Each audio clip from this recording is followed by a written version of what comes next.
Sa mga live ko sa TikTok, maraming nagtatanong guys about demand letter via email. Dapat ba talagang matakot na tayo dyan? Kung legit na OLA or loan app ang nagpapadala ng demand letter via email, normal na collection step yon. Ang ibig sabihin lang usually, may formal notice sila na naniningil at pwede nilang gamitin ito as record kung sakaling mag-file sila ng civil collection or small claims later. Sa small claims, materials ng judiciary kasama sa possible supporting documents ang demand letter at proof of service or receipt. Pero bago ko ipagpatuloy guys, tandaan hindi po ito financial or legal advice. Gumagawa tayo ng mga ganitong video para sa kaalaman nating mga borrower. For informational purposes only ito. Patuloy tayo. Tandaan, demand letter is not the same as court case. Hindi pa iyan warrant, hindi pa iyan subpoena, hindi pa iyan criminal case at hindi ibig sabihin na may pulis agad o makukulong ka. Utang is generally a civil obligation unless may separate issue like fraud, falsified documents, or ibang criminal acts. Ano ba ang dapat mong gagawin kung may natanggap ka ngang demand letter via email? Pinakauna, verify muna kung legit ang sender ng letter. Check kung official email domain ng company o baka random Gmail account yon. Tama ang app, company name, SEC registration, loan account details, principal, interest, penalties at due date.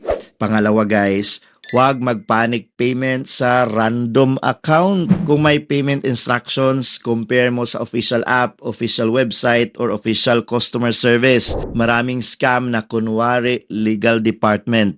Pangatlo, humingi ng breakdown. Reply tayo ng mahinahon. Please send the full breakdown of principal, interest, penalties, payment history, and legal basis of the charges. Yes, may karapatan tayong mag-ask ng mga ganong bagay.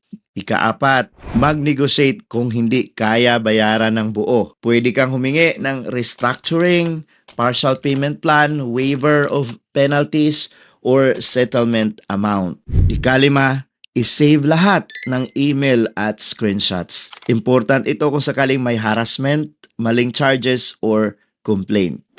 Magiging red flag na siya kung ang demand letter ay may threats, public shaming, pananakot sa contacts or employer, death or physical threats, profanity, or privacy invasion. The DOJ Office of Cybercrime has flagged unlawful OLA collection practices such as accessing contacts, posting personal information, threats, and profane language. SEC rules also prohibit abusive, unethical, and unfair debts collection practices by financing and lending companies. So ang simple na answer, hindi kailangang matakot, pero huwag din baliwalain. Treat it as a formal collection notice. Verify, ask for computation, negotiate, and document everything.